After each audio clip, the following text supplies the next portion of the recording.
오늘 함께 하실 하나님 말씀은 베드로 전서 3장 21절입니다. 베드로 전서 3장 21절 찾으셨으면 제가 받들어 읽겠습니다. 베드로 전서 3장 21절입니다.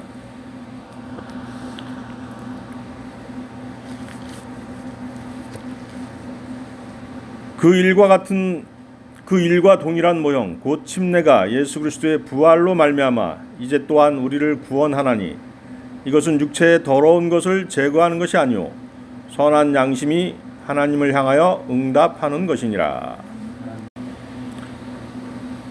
오늘 저는 하나님을 향한 선한 양심의 응답이라는 주제로 여기 모이신 형제 자매님들과 하나님의 말씀을 함께 하고자 합니다.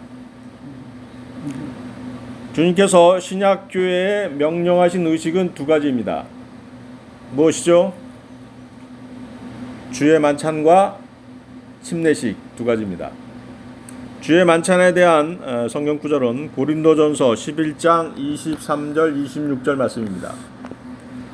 고린도전서 11장 23절에서 26절 말씀. 내가 너희에게도 전해준 것은 내가 주께 받은 것이니 곧 주 예수께서 배반당하신 바로 그 밤에 빵을 집으사 감사드리신 뒤에 그것을 떼시고 이르시되 받아서 먹으라. 이것은 너희를 위하여 찢긴 내 몸이니 나를 기억하여 이것을 행하라 하시고 저녁 식사 뒤에 또 그와 같은 방식으로 잔을 집으시고 이르시되 이 잔은 내 피로 세우는 새 상속 언약이니 너희가 그것을 마실 때마다 나를 기억하여 이것을 행하라 하셨느니라. 이는 너희가 이 빵을 먹고 이 잔을 마실 때마다 주의 죽으심을 그분께서 오실 때까지 보이기 때문이니라. 아멘. 주의 만찬에 관한 말씀이었죠. 자, 주님께서는 또 침례식을 명령하셨습니다. 마태복음 28장 19절 20절 말씀입니다. 그러므로 너희는 가서 모든 민족들을 가르치고 아버지와 아들과 성령의 이름으로 그들에게 침례를 주며 무엇이든지 내가 너희에게 명령한 모든 것을 그들에게 가르쳐 지키게 하라. 보라, 내가 세상의 끝까지 항상 너희와 함께 있느니라 하시니라. 아멘.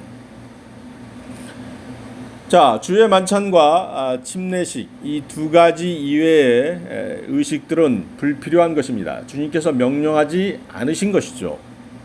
예를 들어서 무엇이 있습니까? 세상에서 행하는 세족식 같은 것들이 있죠. 발을 씻기는 의식인데요. 그것은 주님께서 명령하지 않으신 것입니다. 주님께서 제자들을 섬기는 방식을 몸소 보여주신 것입니다. 자, 이런 의식들 가운데서 성경에서 가장 논란이 많이 되는 의식이 바로 침례식입니다. 침례는 구원을 받은 직후에 받는 것이 가장 바람직합니다. 우리 교회는 여러 사정상 미룰 수밖에 없었는데요. 침례를 계획하고 나면 곧바로 여러 유감스러운 일들이 일어나서 미룰 수밖에 없었습니다. 오늘 이 시간에는 침례식을 맞이한 뜻깊은 날에 침례에 관계된 성경 말씀을 상고해 봄으로써 침례에 관한 하나님의 뜻을 알아보는 그런 시간을 갖도록 하겠습니다. 하나님을 향한 선한 양심의 응답. 첫 번째, 침례는 누가 받는가 하는 것입니다. 침례는 죄와 죄의 형벌에서 구원을 받은 사람들만이 받는 의식입니다. 침례는 성도가 자신이 예수 그리스도의 보혈로 구원받았음을 하나님과 여러 사람들 앞에서 공개적으로 간증하는 첫 순종의 의식인 것입니다. 이 의식을 통해서 성도는 자신의 구원을 한 번 더 확인할 수 있습니다. 확신을 한 번 더 갖는 것이죠. 아울러 다른 사람들이 지켜보는 앞에서 자신이 그리스도인이 되었음을 시인하는 것입니다. 로마서 10장 9, 10절이 바로 그 말씀이죠. 내가 만일 내 입으로 주 예수님을 시인하고 하나님께서 그분을 죽은 자들로부터 살리신 것을 내 마음속에 믿으면 구원을 받으리니 사람이 마음으로 믿어 의에 이르고 입으로 고백하여 구원에 이르느니라. 침례는 구원받는 조건이 아닙니다.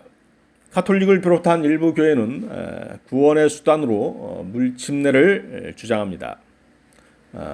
이 모든 것이 다 카톨릭이 퍼뜨린 이단 교리인 것입니다. 일부 교회에서는 구원의 조건으로 물침례를 시행하고 또 성령 받는 조건으로 방언을 해야 한다고 주장하는 것입니다. 물침례를 받은 사람들이 어떻겠습니까? 자신이 구원받은 줄 알고 있다가 지옥에 가는 것입니다. 얼마나 끔찍한 일입니까? 그런 이단 교리에 속아서는 결코 안 될 것입니다. 가톨릭은 유아 세례도 주장합니다. 아주 갓난아기 때 세례를 받으면 구원을 받는다라고 주장을 하는 것이죠. 이 의식 역시 구원과는 아무런 관련이 없는 이단 교리입니다. 죄에 대한 회개도 할 수 없을 뿐더러 복음을 들을 수도 없고 자신의 의지로 믿음을 전혀 행사할 수 없는 유아들이 침례를 받아서 세례를 받아서 구원받는다는 것은 말도 안 되는 얘기인 것입니다. 물론 선악에 대한 개념이 없는 유아나 아이들이 죽으면 자동적으로 구원을 받습니다. 신명기 1장 39절이 바로 그 말씀인데요. 또한 너희가 탈취물이 되리라 하던 너희의 어린 것들과 그날의 선악을 알지 못하던 너희의 자녀들은 거기에 들어가리니 내가 그 땅을 그들에게 줄 것이요 그들이 그것을 소유하리라. 자, 선과 악에 대한 개념이 불분명한 아이들이 있습니다. 알지 못하는 아이들이 있는 것이죠. 그 나이는 개인차가 좀 있습니다. 좀 느린 아이들은 뭐 초등학교 6학년까지도 선악에 대한 개념이 없는 아이들이 있어요. 그렇게 선악에 대한 개념이 없는 아이들이 구원받지 못하고 죽게 되면 자동적으로 하늘나라에 가는 것입니다. 하나님은 공의로우신 분이기 때문에 죄를 모르는 아이들에게까지 심판을 행하지 않으시는 것입니다. 그러나 아이들이 성장해서 선악을 분별할 수 있는 나이가 되어서 죄를 지으면 하나님의 심판의 대상이 되는 것입니다. 따라서 유아 세례나 유아 침례는 아무런 의미 없는 거짓 의식일 뿐입니다. 단 어린이라도 복음을 이해하고 거듭난 경험이 있다면 그 아이의 신앙 고백에 따라 침례를 받을 수 있습니다. 유치원 때 구원받았다는 것을 분명히 기억하고 있는 사람도 있죠. 그런 아이라고 한다면 그 아이의 신앙 고백에 따라서 침례를 시행할 수 있는 것입니다. 침례는 물에 잠기는 것입니다. 세례처럼 소량의 물을 얼굴에 뿌리거나 물을 붓는 의식이 아닙니다. 침례는 주님의 죽으심과 장사되심 그리고 부활하심을 나타내는 의식입니다. 고린도전서 15장 3절에서 5절 말씀이죠. 여러분들 고린도전서 15장 3절에서 5절 말씀 보십시오.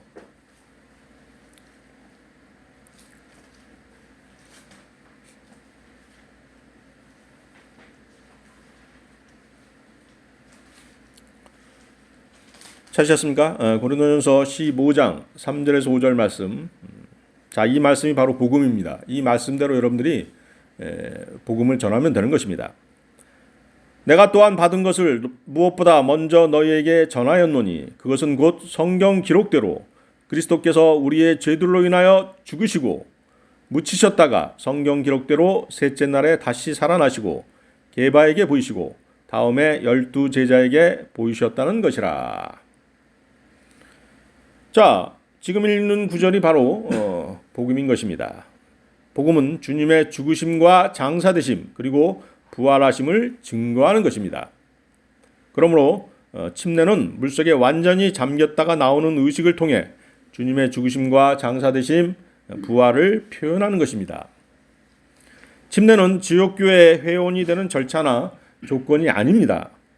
지옥교회의 회원이 될 수 있는 사람은 구원받은 그리스도인으로서의 확신이 있고 담임 목사나 형제 자매들 앞에서 구원 간증을 할 수 있는 사람이면 되는 것입니다. 침례는 주님의 절대 명령이기 때문에 주님을 따르려는 사람들은 주님의 명령에 순종하지 않으면 안 됩니다. 그리스도인의 영적 선장은 주님의 명령에 순종하는 데서 시작되는 것입니다. 따라서 이제 구원받은 사람에게 하시는 첫 번째 명령이 곧 하나님 아버지와 아들과 성령의 이름으로 침례를 받는 것입니다. 이러한 주님의 첫 번째 명령에 순종하지 않고서 다른 명령에 순종하기는 어려울 것입니다. 다시 말씀드리지만 침례를 받아야 하는 사람은 예수 그리스도를 자신의 구주로 받아들여서 구원받은 사람으로 자신의 믿음을 고백할 수 있는 사람이어야 하는 것입니다. 여러분들 사도행전 8장 26절에서 38절 한번 보십시오. 사도행전 8장 26절에서 38절 말씀입니다.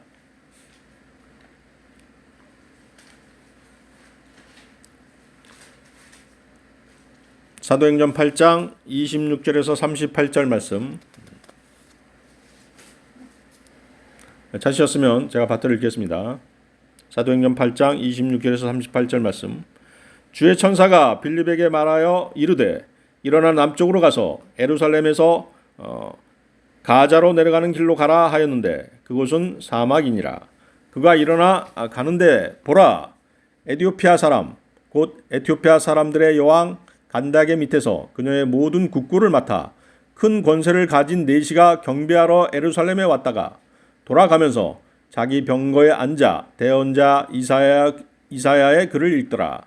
그때 성령께서 빌립에게 이르시되 가까이 가서 이 병거에 합류하라 하시거늘 빌립이 거기로 내시에게로 달려가 그가 대언자 이사야의 글을 읽는 것을 듣고 이르되 그대가 읽는 것을 깨닫느냐 하매 내시가 이르되 누가 나를 지도해 주지 않으면 어찌 내가 깨달을 수 있으리요 하고 빌립이 올라와 자기와 같이 앉을 것을 청하니라. 그가 읽은 성경 기록은 이 부분이니 일러스되 그가 도살장으로 가는 양같이 끌려갔으며 털 깎는 자 앞에서 잠잠한 어린 양같이 자기 입을 열지 아니하였도다. 그가 굴욕을 당하며 공정한 재판도 받지 못하였으니 누가 그의 세대를 밝히 드러내리요. 이는 그의 생명이 땅에서 빼앗김을 당하였기 때문이로다 하였더라. 내시가 빌립에게 응답하여 이르되 원하노니 대언자는 누구를 가리키며 이것을 말하느냐 자기를 가리키느냐 아니면 어떤 다른 사람을 가리키느냐 하매 이에 빌립이 입을 열어 바로 그 성경 기록에서부터 시작하여 그에게 예수님을 선포하니라. 그들이 계속해서 길을 가다가 어떤 물에 이르매 내시가 이르되 보라 여기에 물이 있으니 무엇이 내가 침례 받는 것을 방해하리요 하매 빌립이 이르되 만일 그대가 마음을 다하여 믿으면 받을 수 있느니라 하니 그가 응답하여 이르되 예수 그리스도께서 하나님의 아들이심을 내가 믿노라 하니라. 그가 명령하여 병거를 멈추게 한 뒤 빌립과 내시가 둘 다 물속으로 내려가니 그가 내시에게 침례를 주니라. 자, 여기서 보면 어떻습니까? 에티오피아 내시가 그 복음이 무엇이었습니까? 성경에 게시된 예수님을 선포하는 것입니다. 여러분들 여기 35절 보십시오. 35절 에티오피아 내시의 신앙 고백이 나오죠. 신앙 고백에 따라서 빌립이 입을 열어서 에티오피아 내시에게 복음을 전하는 장면이 바로 35절입니다.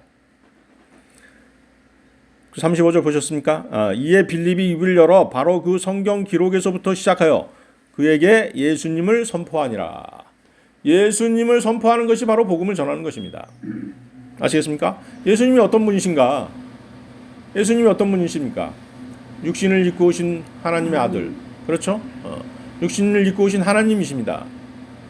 그리고 그분이 어떻게 죽으셨고 십자가에 못 박혀 피 흘려 돌아가셨고 3일 만에 하나님의 능력으로 부활하셨다.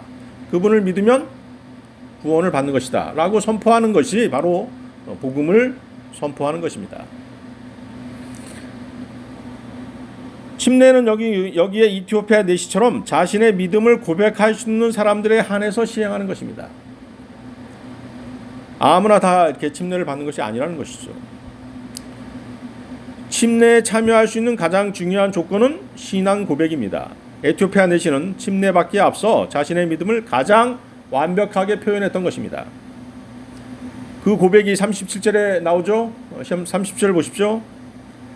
에티오피아 내시는 예수 그리스도께서 하나님의 아들이심을 내가 믿노라 라고 분명히 자신의 믿음을 고백한 것입니다. 이 고백이야말로 예수 그리스도의 보혈로 거듭난 사람이 침례 받기에 앞서 하나님을 향한 성도의 선한 양심의 응답을 가장 분명하게 제시하는 말씀입니다.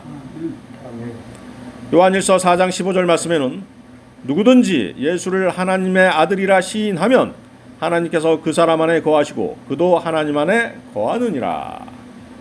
또 요한일서 5장 11절 12절 말씀에는 또 그 증언은 이것이니 곧 하나님께서 우리에게 영원한 생명을 주신 것과 이 생명이 그분의 아들 안에 있다는 것이니라.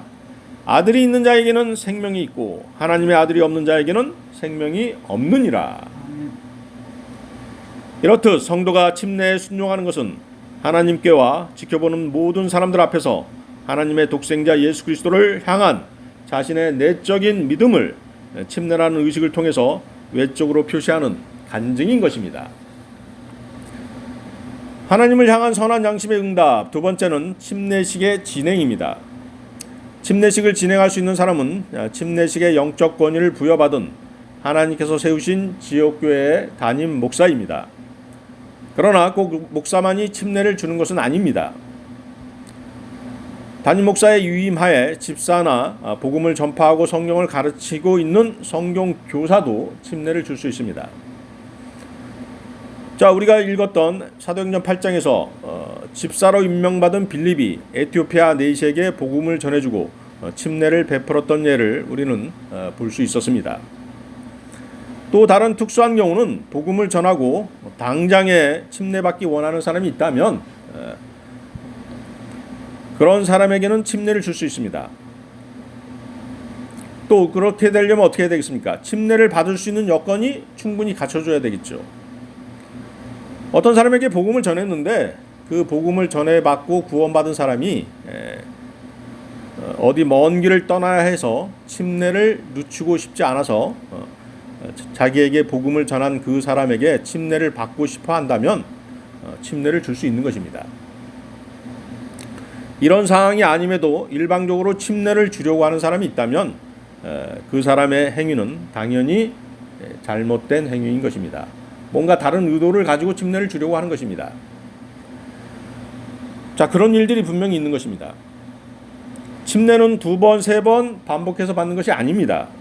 자신이 구원받은 것이 확실하고 침례를 한 번 받았다면 그것으로 된 것입니다. 교회를 옮겼다고 해서 침례를 다시 받고 담임 목사가 바뀌었다고 해서 침례를 다시 받고 하는 것은 주님의 십자가의 고난과 주님의 명령을 너무 가볍게 여기는 행위인 것입니다. 일부 타락한 목사는 침례로 성도들을 지배하려는 경우도 있습니다. 다른 교회에서 받은 침례는 무효고 오직 자신에게 침례를 받아야 회원으로 인정하겠다라고 위협하면서 침례를 자기에게 받도록 위력을 행사하는 경우입니다. 그것은 자신이 침례를 줌으로써 그 사람을 자신의 권위 아래 두려는 속셈인 것입니다. 권위는 그렇게 인위적으로 세워지는 것이 아닙니다. 그 목사가 하나님의 말씀에 신실하다면 또 하나님을 두려워한다면 권위는 저절로 세워지는 것입니다. 물론 하나님께서 위임한 영적 권위가 담임 목사에게 있는 것은 사실입니다. 하지만 하나님의 말씀을 두렵고 떨리는 마음으로 신실하게 실행하지 않는다면 그 목사는 하나님이 세우신 교회의 영적 권위자가 아니거나 타락한 목사인 것입니다. 목사가 자신에게 침례를 받도록 강요하는 그런 일을 자행한다면 그것은 자신의 영적 권위를 남용하는 것이고 교회의 질서를 파괴하는 행위인 것입니다. 자, 여러분들 고린도전서 보십시오. 고린도전서 1장 12절에서 17절 말씀입니다. 고린도전서 1장 12절에서 17절 말씀.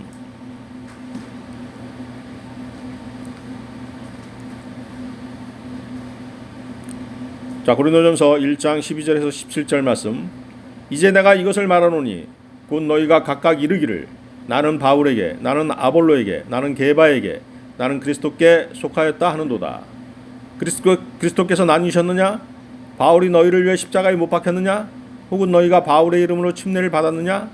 내가 그리스보와 가이오 외에는 너희 중에 아무에게도 침례를 주지 아니한 것을 하나님께 감사하노니 이것은 아무도 내 이름으로 침례를 주었다고 말하지 못하게 하려 함이라. 내가 또한 스데바나의 집안 사람들에게 침례를 주었고 그 외에는 다른 누구에게 내가 침례를 주었는지 알지 못하노라. 그리스도께서 침례를 주라고 나를 보내지 아니하시고 복음을 선포하라고 보내셨거니와 이 일을 말의 지혜로 하지 아니함은 그리스도의 십자가가 무효가 되지 않게 하려 함이라. 바울은 고린도 교회 회원들 가운데 그리스도와 가이오 두 사람 외에는 침례를 주지 않았습니다. 바울은 15절에서 그 이유를 밝히고 있습니다. 이는 아무도 내 이름으로 침례를 주었다고 말하지 못하게 하려 함이라. 이 말의 뜻이 무엇입니까? 바울이 이렇게 말한 것은 침례를 집전하는 사람이 따로 있기 때문도 아니었습니다. 다만 나는 바울 사도에게 직접 침례를 받았다라고 자랑하는 자가 없게 하기 위해서였던 것입니다. 바울은 분명히 거듭난 사람들에게 침례를 주었습니다. 주님은 바울에게 침례를 주지 말라고 말씀하신 적이 없습니다.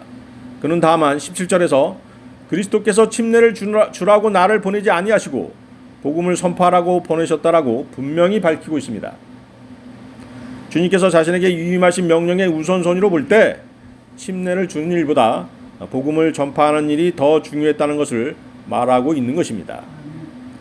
침례를 주는 것이 바울이 부름받은 근본적인 이유는 아니었습니다.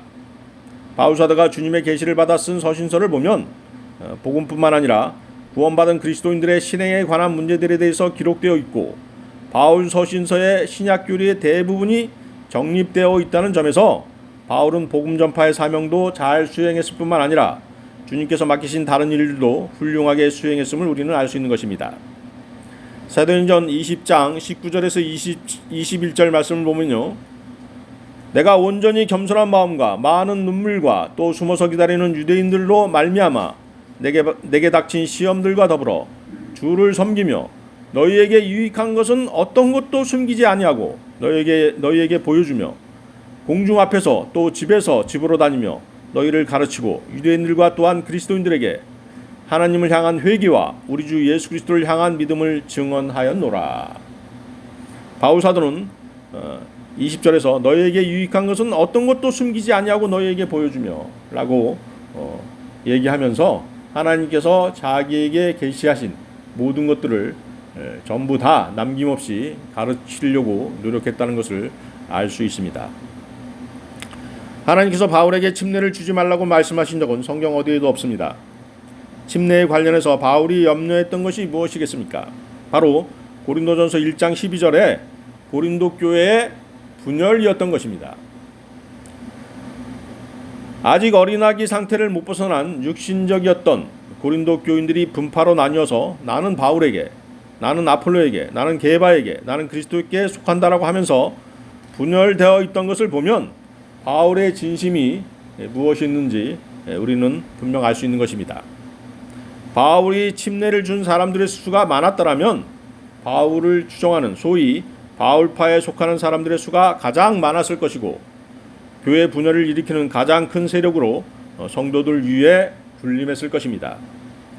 그러나 그렇지 않다는 것이 바울에게는 다행스러운 일이었습니다. 바울은 그 사실을 하나님께 감사하고 있는 것입니다. 교회 분열의 가장 큰 원인은 주 예수 그리스도를 섬기는 것이 아니라 사람을 섬길 때 생기는 것입니다. 주 예수님을 가장 우선순위로 섬기는 것이 아니라 사람을 앞에 두고 사람의 말을 앞세울 때 교회는 분열하게 되어 있는 것입니다. 그래서 여러분들도 교회에서 성경 말씀을 앞세우지 않고 목사의 말이라든가 사람의 말을 앞세우는 사람들을 항상 경계해야 하는 것입니다. 자, 베드로전서 5장 2절 3절 말씀에는 목사가 성도들을 지배하지 말라고 말씀하시죠. 너희 가운데 있는 하나님의 양떼를 먹이고 감독하되 억지로 하지 말고 자진해서 하며 더러운 이익을 위해 하지 말고 오직 준비된 마음으로 하며 하나님의 상속 백성 위에 주인처럼 군림하지 말고 오직 양떼에게 본이 되라. 이 말씀이 바로 영적 권위를 주신 지역교회 목사에게 하나님께서 당부하시는 말씀인 것입니다. 여러분들은 하나님이 주신 영적 권위를 남용해서 성도들을 지배하려고 하는 목사가 있다면 단연코 거부해야 하는 것입니다. 하나님을 향한 선한 양심의 응답. 마지막 세 번째는 침례식의 방법과 장소입니다. 침례받는 장소는 따로 정해져 있는 것이 아닙니다. 물이 있는 곳이라면 어느 곳에든지 침례를 받을 수 있습니다. 우리 아까 읽었던 사도행전 8장 36절 38절 말씀을 다시 보시면요, 거기 내시가 침례받는 장소가 나오죠. 그들이 계속해서 길을 가다가 어떤 물에 이르매 내시가 이르되 보라 여기에 물이 있으니 무엇이 내가 침례받는 것을 방해하리요 하매 빌립이 이르되 만일 그대가 마음을 다하여 믿으면 받을 수 있느니라 하니 그가 응답하여 이르되 예수 그리스도께서 하나님의 아들이심을 내가 믿노라 하니라. 그가 명령하여 병거를 멈추게 한 뒤 빌립과 내시가 둘 다 물속으로 내려가니 그가 내시에게 침례를 주니라. 과거 초대교회들에서는 성경을 잘못 해석해서 그릇된 방법으로 침례를 실행하기도 했습니다. 아버지와 아들과 성령의 이름으로 침례를 주라는 말씀을 잘못 해석한 것입니다. 아버지의 이름으로 침례를 받고 아들의 이름으로 침례를 받고 성령님의 이름으로 침례를 받고 해서 이른바 3번 침례를 받았던 것입니다. 그러나 침례는 단 한 번으로 족한 것입니다. 초대교회에서는 강이나 바다나 냇가나 연못, 목욕탕 등지에서 침례를 실행했습니다. 그 후 교회 건물이 생겨났고 건물 안에 침례탕이 마련되어서 교회 안에서 침례를 받을 수 있게 된 것입니다. 따라서 침례는 사람이 잠길 수 있는 깊이의 물만 준비되면 어느 곳에서나 실행할 수 있는 것입니다. 가톨릭에서는 어른들에게 세례를 주기 전에 교리 문답서 공부를 위한 학습 기간을 둡니다. 이 학습 기간이 끝나야 비로소 세례를 주는 전통이 있습니다. 이러한 전통을 그들은 세례가 은혜를 가져다 주는 성사, 즉 눈에 보이지 않는 하나님의 은혜 중에 하나라고 믿는 것입니다. 그러나 성경은 결코 침례가 은혜를 가져다 주는 성사가 아닐 뿐더러 구원의 수단이나 은혜도 가져다 주지 못함을 분명히 말씀하고 계십니다.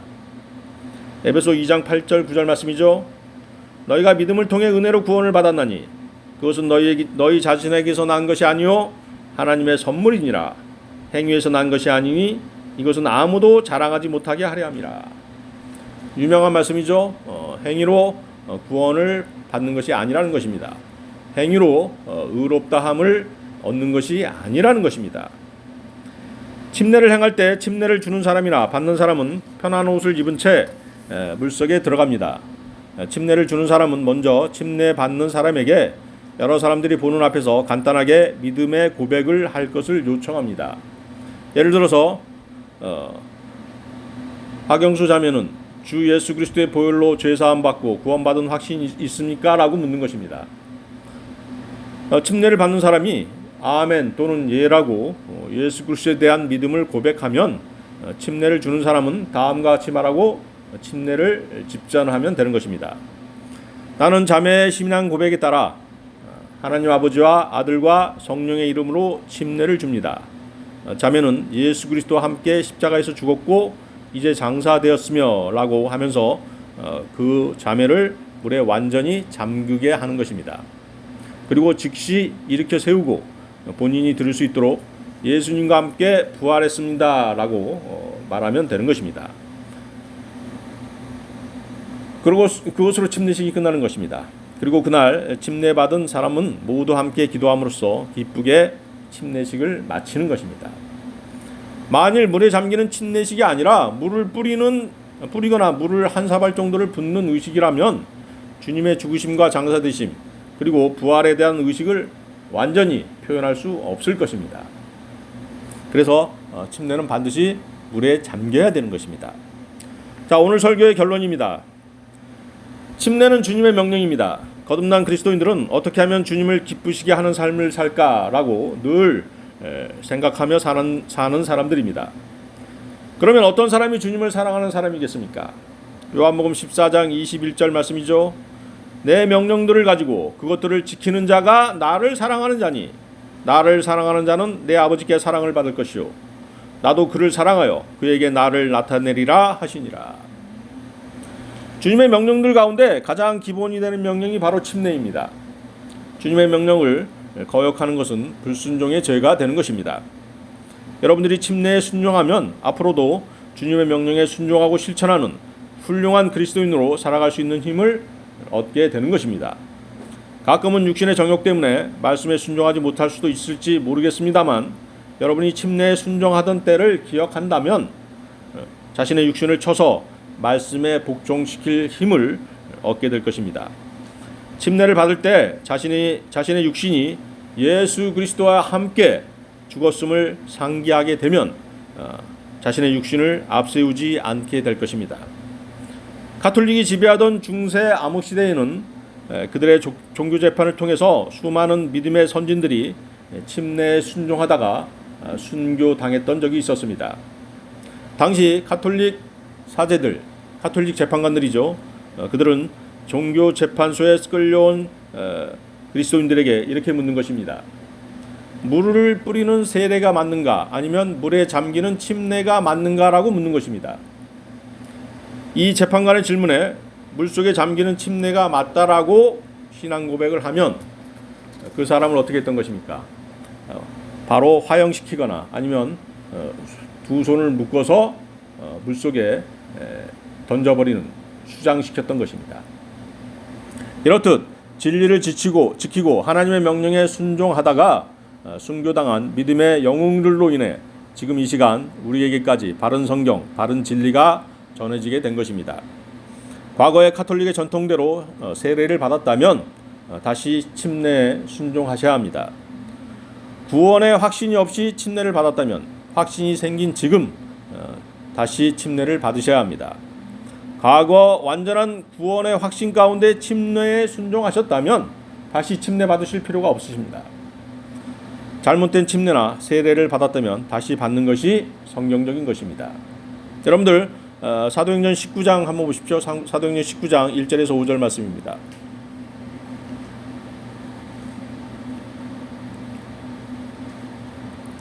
사도행전 19장 1절에서 5절 말씀. 잘못된 침례를 받았을 때는 다시 받아야 된다는 내용이죠. 찾으셨습니까? 사도행전 19장 1절에서 5절 말씀. 아볼로가 고린도에 있는 동안 바울이 위 지방들을 두루 다니고 에베소에 이르러 어떤 제자들을 만나 그들에게 이르되 너희가 믿은 이래로 성령님을 받은 적이 있느냐 하니 그들이 그에게 이르되 우리는 성령님이 계신다는 말도 들은 적이 없노라 하거늘 그가 그들에게 이르되 그러면 너희가 무슨 침례를 받았느냐 하니 그들이 이르되 요한의 침례라 하매 이에 바울이 이르되 참으로 요한이 회개의 침례로 침례를 주며 백성에게 말하여 그들이 자기 뒤에 오실 분 곧 그리스도 예수님을 믿어야 한다고 하였느니라 하거늘 그들이 이 말을 듣고 주 예수님의 이름으로 침례를 받으니라. 자, 그 전에 유대인들은 요한의 침례를 받았던 것이죠. 다시 예수 그리스도를 믿은 후에는 예수님의 이름으로 침례를 다시 받았던 것입니다. 주님의 피뿌리심의 공로로 이루어진 침례에 순종하는 것이 훌륭한 그리스도인이 되기 위한 첫걸음입니다. 그것이 말씀이 육신이 되어 오신 주님을 사랑하는 성도가 해야 할 아름다운 첫 순종의 자세인 것입니다. 다 같이 기도하시겠습니다. 선하고 거룩하시며 영원한 자비를 지니신 주 하나님 아버지께 이 시간 감사와 찬양과 모든 영광을 돌려드립니다. 우리를 사랑하셔서 육신의 몸을 입고 이 땅에 오셔서 십자가에서 흘리신 보혈로 우리를 구원하여 주시고 자녀 삼아 주시며 모든 하나님의 말씀에 순종하며 살아가게 하시니 참으로 감사합니다. 오늘 침례식을 통해서 주님의 죽으심과 장사되심과 부활하심의 공로를 잊지 않게 하시고 주님 오시는 그날까지 주님을 선포할 수 있는 화해의 직분을 잘 수행할 수 있도록 능력과 힘을 더하여 주시옵소서. 여기 머리 숙인 저희들의 육신의 약함을 주님께서 잘 아시오니 매사에 주님의 위대하신 이름과 보혈의 능력에 의지하여 은혜의 왕자에 나아갈 때 불쌍히 여겨주시고 붙들어 주셔서 은혜를 베풀어 주시옵소서. 이 모든 기도 곧 다시 오셔서 우리를 데려가실 주 예수 그리스도의 이름으로 기도드렸습니다.